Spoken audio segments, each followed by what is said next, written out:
Hey everyone, this is Ladrão and welcome back to Factorio, where last time we set up this interelectric trains receiver, but the thing is, this thing takes a lot of... We thought that this is going to take a lot of power, but this actually ended up needing a lot of data. And between the sessions I left the activations go through, and every activation adds more parts that it needs to run. So right now it needs 512,000 of each of these and 128,000 of the space data. So there is a lot of data that needs to be dealt with. But we got all of that. We got through 9 successful activations. And right now I could just add this one here, or I just can grab 200 of these. And we're gonna finish this off. Hopefully. Nope. We need a few more.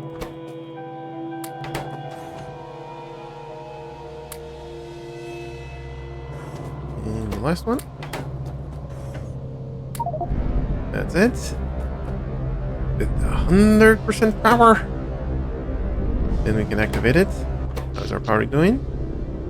Yep, still pretty good. Accumulating quite a lot of power here. The antimatter reactor is still kicking in. So, as it seems, we are 95% away of getting this playthrough done. Wondering what's gonna happen. I haven't seen this before. This is the first time that I'm seeing this. So, hopefully this is gonna get us through everything. So, plan for today is finishing up, ending the game here on Factorio, and then afterwards we're gonna jump back to Rimworld. So we got some progress done over there. I'm pretty excited about the next stages. We learned a little bit more about it because still feel this is the first time I'm playing through that game. Same as those the first time they were playing through this mod as well. So there was a lot of lessons learned. Like for instance, let's see. One of the things that I really thought that we could do better, like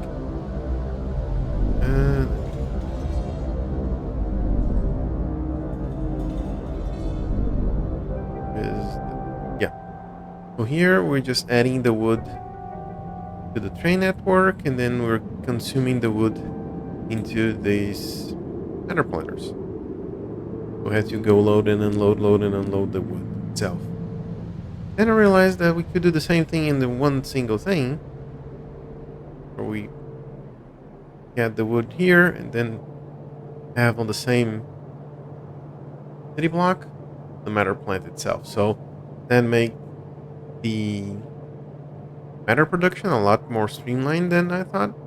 So these are the kind of things that are really interesting to see how that can work out. There are a few other lessons that we did.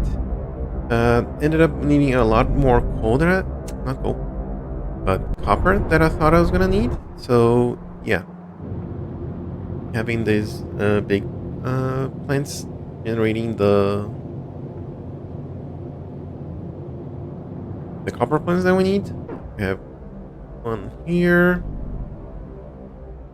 for iron. There's another one here. Another one for copper over here. Right? Yep.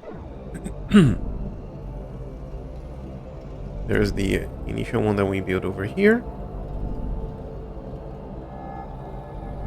Where? Was it? No, that's here. Go over here.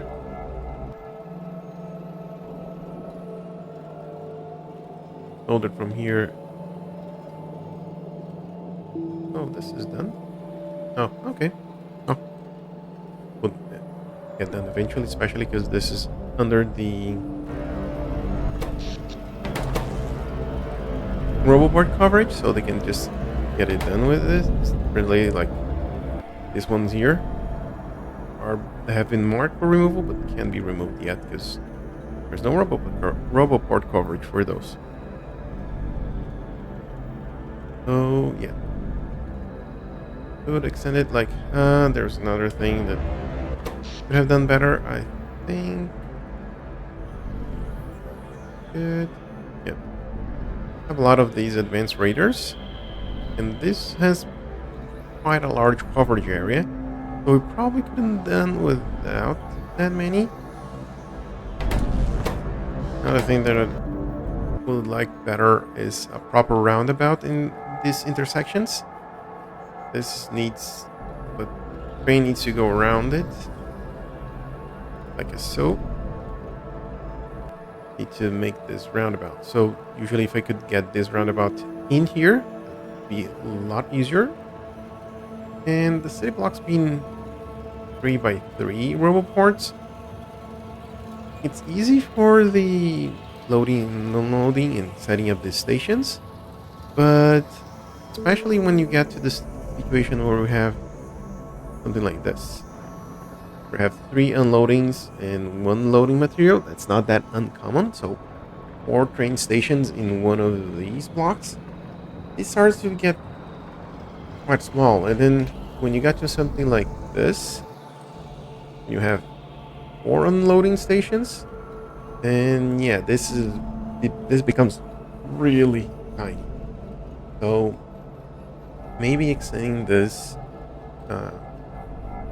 the blocks to be 4x4 will mean that we're gonna have these like 4 roboports in the center of this instead of just 1 roboport in the city block.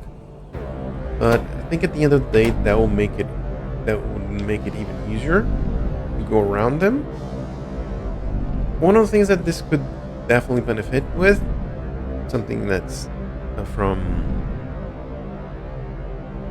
space exploration, is that with these big electric power poles, they can't stretch really that far. They're like what? 32.25 reach. And then I think that's probably like 65 on space exploration with the island. Then yeah, you don't need these guys over here and over there, so make things a lot simpler. But yeah, one day we're gonna get through Krastorio and space exploration together. I think before that I probably want to do a C block. I think that might be a good idea. One thing that I didn't knew that I think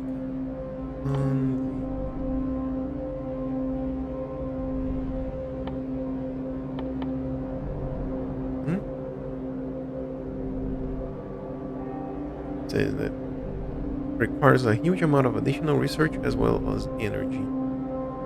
When I was looking into this, I thought that there was going to be a lot more power needed. The storage size is 80, but when you have one of these, it has max energy, 30 terajoules.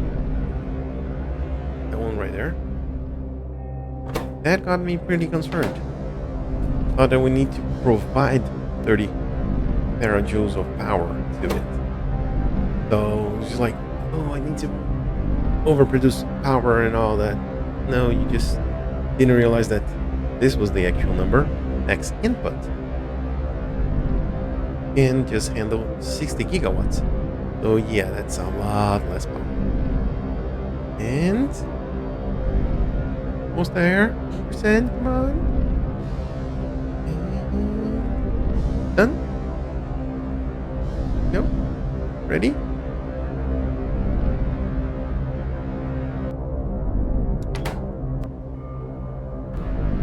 There we go, sir.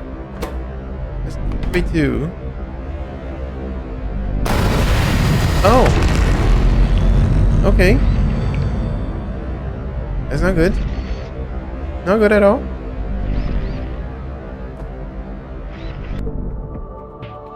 But we finished it.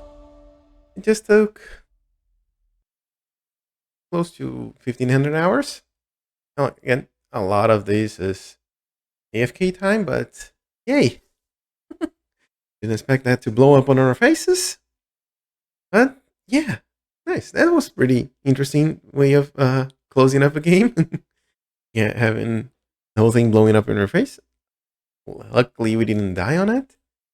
But yeah, that takes us to the closing of this playthrough. I was really, really happy there was, again, it didn't die on there. Didn't expected this to blow up on us. But yeah, that was the Krastorio 2 playthrough. End to end, we got all of these. We got a whole bunch of the city blocks that laid down to support all this and got through it. So that's all that we have for Factorio today. We'll come back soon with some Ringworld. I'll see you in a bit.